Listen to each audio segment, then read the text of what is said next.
So this video is to cover how to crochet and finish the detail on top of the Maranta fascinator leaves.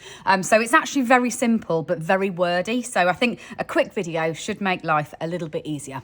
So what you need to do is slip stitch into the tip of the leaf, so not the stem, it's the tip of the leaf that you need to slip stitch into. So the opposite end to the stem, and then chain 3 stitches. So 1, 2, 3.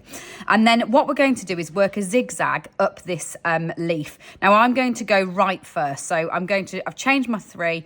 I come across to the right, slip stitch into place, and then working back down that chain, I'm going to slip 1 and then half treble 1.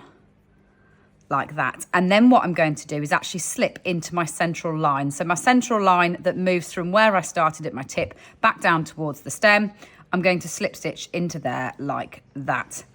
Right, then same thing again. So chain 3, 1, 2, 3, but this time I went right last time, so I'm going left this time. So I'm going to come across to the left hand side of my leaf like that, slip stitch in, and then I'm going to slip 1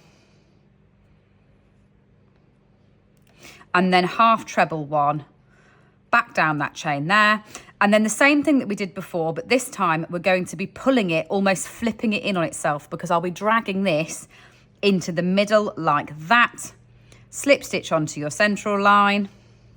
So effectively that is wrong side facing. If you want to get technical about it, it is wrong side facing. So then chain 3 again, 2, 3, back across to this side. Slip stitch in, slip 1, half treble 1, and then back into the middle. Then same again.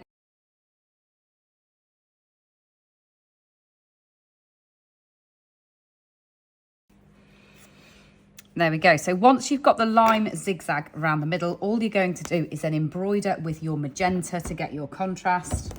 And that really is as simple as coming through with your magenta and following the angle of the zigs. So you come down like that to the edge with your magenta from that side, and then back up to the next zigzag down, and then follow the angle of that one down like that, back up to this one, down like that, back up to that one, down like that. And that's how you get that lovely detail that perfectly mimics the shape and pattern of the Maranta fascinator leaves. So then you would just fasten those off and snip off all your ends, and your leaves are ready to sew on. Now there is a separate video for the actual sewing up and wiring, so refer to that one if you want to see the final construction.